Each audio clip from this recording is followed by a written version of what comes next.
So in the past, I made a video just discussing some of the common mistakes that I see when people are starting businesses. And I thought I would revisit that topic and just add to that and discuss some of the issues that I've been seeing lately that are pretty common among startups and are easily avoidable. So for starters, a lot of businesses don't get properly set up with the right tax accounts to get started. And of course, that varies depending on the nature of the business and the region in which the business is operating. Where I live, you need to typically set up with a provincial sales tax and a federal sales tax. But again, that can vary from region to region, country to country, and business to business. There are some businesses where I live where they're exempt from certain taxes. So an important thing to be mindful of, an important thing to look into is to make sure that you are set up with the right tax account, properly collecting that tax and properly remitting that tax to the authority that you need to. The second mistake I see is people often don't get the right licenses, whether that's a municipal business license or other special permits for certain types of businesses. That's commonly overlooked as well. Another common mistake that I see is people not looking into zoning. I've seen a couple cases recently where people are shopping for a certain type of facility to lease for their business, but they're not really looking into zoning bylaws of the city. And then maybe they sign a lease and then later they realize they're not allowed to operate that type of business in that type of building or in that neighborhood.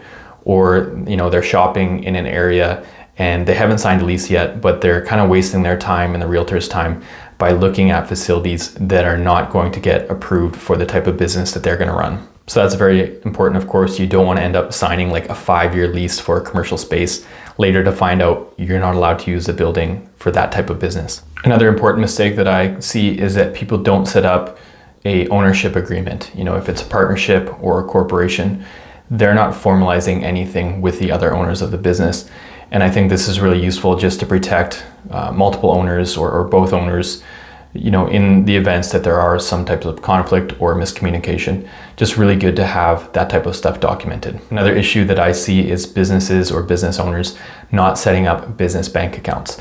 Sometimes that's required, other times it's just really useful, but in general, that's something that most businesses should have, is a separate business bank account. The next thing I see is people setting up the wrong legal structure. Now, in some cases, that might just come down to personal preference, but other times, there's pretty clear reasons as to why you should incorporate or why you shouldn't incorporate. So that's something that's important to look into, to research, to get some expert input before deciding what type of legal structure you should use for your business. Another problem I see is that people don't actually register their business or their business name. So they come up with a business name that they like and they start advertising under that business name, but they've never actually registered it. So that business doesn't exist. And at least where I live, you are not supposed to be advertising a business name and business activity under a business name that you've never actually registered. There can be some pretty severe punishments here from what I've seen. So important to do that, not only for your own protection, but just to make sure that you can actually get that name and that no one else is using it. Making sure that you're not setting up this business and you have a website and business cards and signage and stuff later to find out that someone already has that business name and then they send you a letter to, cease and desist and stop using that business name. And then the last thing is not doing a trademark check. So sometimes you might get your business name approved in your region and then not realize that maybe there's a national or international trademark on that business name. And then you go to register it and you find out, there's this big company that already has that name trademarked, and then maybe they send you a letter saying you can't use that anymore.